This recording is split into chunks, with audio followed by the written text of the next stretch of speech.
तो सपा विधायकों के निष्कासन पर सपा प्रवक्ता फखरुल हसन चांद का क्या कहना है, ये भी आप सुनिए। समाजवादी पार्टी ने आज 3 विधायकों को पार्टी से बाहर कर दिया है। ये विधायक लगातार पिछड़े, दलित, अल्पसंख्यक, किसान, मजदूर के खिलाफ काम कर रहे थे।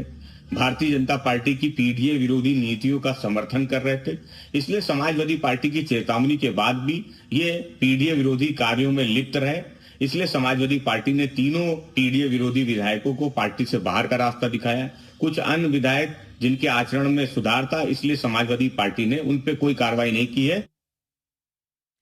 और तुषार इस वक्त हमारे साथ ज्यादा जानकारी के साथ जुड़ चुके हैं। तुषार का सीधे रुख कर लेते हैं। तुषार, सीधे तौर पर अब कहा जाए निष्कासन तो हो चुका है, लेकिन अब ये नजर आ रहा है कि बीजेपी का दामन जल्द ये निष्कासित विधायक जो है वो थाम सकते हैं, जैसा कि डिप्टी सीएम की तरफ से भी बयान आया, उससे साफ साफ अंदाजा लगाया जा सकता है।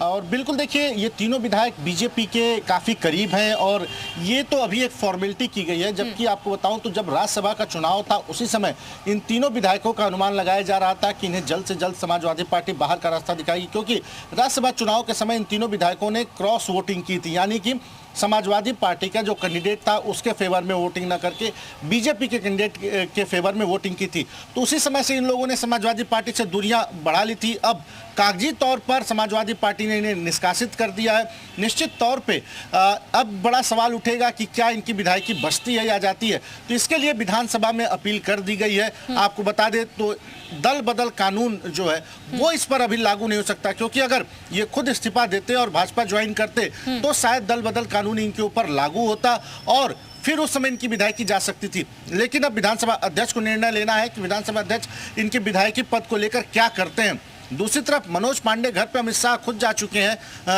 जब चुनाव था 2024 का, तब तीनों विधायक साफ तौर पे दिख रहे थे भारतीय जनता पार्टी के फेवर में। तो साफ है कि वो बीजेपी के साथ ही जाएंगे।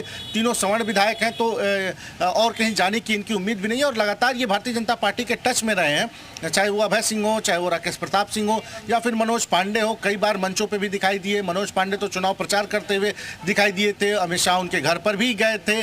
तो ऐसे में ये अब एक औपचारिक ऐलान बाकी है इन तीनों विधायकों का कि वो किधर जाते हैं। लेकिन ये साफ है कि वो जाएंगे तो भाजपा में ही जाएंगे और कहीं उनके जाने का रास्ता भी अभी नहीं है। समाजवादी पार्टी से वैसे बगावत कर चुके हैं, बसपा में जाने से रहे, क्योंकि इस समय अगर देखा जाए तो मजबूत स्थिति में भारतीय जनता पार्टी, और ये भारतीय जनता पार्टी काफ़ी करीब है, काफ़ी लंबे समय से चल रहे हैं, इनकी नज़दीकियाँ भी दिख रही हैं। तो ऐसे में ये भारतीय जनता पार्टी के साथ ही जाते हुए दिखाई दे रहा है। और देखिए, ब्रजेश पाठक ने भी साफ कर दिया है कि किस तरह से इनके फेवर में ब्रजेश पाठक ने बोला है। तो इससे भी लगभग साफ है कि ये भारतीय जनता पार्टी के ही खेमे में आएंगे। देखना ये होगा कि कब इसका ये औपचारिक ऐलान करते हैं, कब ये भारतीय जनता पार्टी की सदस्यता लेते हैं। लेकिन एक साफ साफ नजर आ रहा है कि बीजेपी में ही जाएंगे। तो शायद आप बने रहिए हमारे साथ, वापस आपके पास लौटेंगे, कुछ और जानकारी भी आपसे लेंगे, लेकिन फिलहाल अगली खबर का रुख करते हैं।